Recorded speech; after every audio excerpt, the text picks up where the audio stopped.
ഗുരുവായൂർ കുരഞ്ഞിയൂരിലെ ചകിരിമില്ലിൽ വൻ അഗ്നിബാധ. സ്വകാര്യ വ്യക്തിയുടെ ഉടമസ്ഥതയിലുള്ള ചകിരിമില്ലിനാണ് തീപിടിച്ചത്. ചകിരിമില്ല് പൂർണ്ണമായും കത്തി നശിക്കുകയും ചെയ്തു. 25 ലക്ഷം രൂപയുടെ നഷ്ടമാണ് പ്രാഥമികമായി കണക്കാക്കപ്പെട്ടിരിക്കുന്നത്.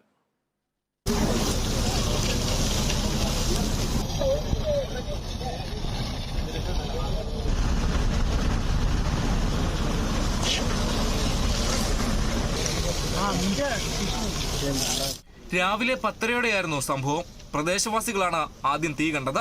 മില്ലിന്റെ പിറകുവശത്ത് നിന്നാണ് തീ ആദ്യം ഉയർന്നത്. ഈ സമയത്ത് മില്ലിൽ 5 വനിതാ തൊഴിലാളികൾ ഉണ്ടായിരുന്നു. ഇവർ പുറത്തേക്കിറങ്ങി ഓടിയതിനാൽ ആളപായം ഉണ്ടായില്ല. നാട്ടുകാർ വിവരം അറിയിച്ചതനുസരിച്ച് ഗുരുവായൂരിൽ നിന്നും ആദ്യം അഗ്നിരക്ഷാസേന എത്തിയെങ്കിലും തീ നിയന്ത്രണ വിധേയമാകാത്തതിനെ തുടർന്ന് കുന്നംകുളം അഗ്നിരക്ഷാ നിലയത്തെയും പിന്നീട് തൃശൂർ അഗ്നിരക്ഷാ നിലയത്തെയും വിവരം അറിയിക്കുകയായിരുന്നു. ഇവിടങ്ങളിൽ നിന്നും 3 യൂണിറ്റ് ഫയർഫോഴ്സ് എത്തി 4 മണിക്കൂറോളം പണിപ്പെട്ടാണ് തീ നിയന്ത്രണ വിധേയമാക്കിയത്. തീപിടുത്തത്തിൽ ചകിരിമില്ല് പൂർണ്ണമായും കത്തിനശിച്ചു.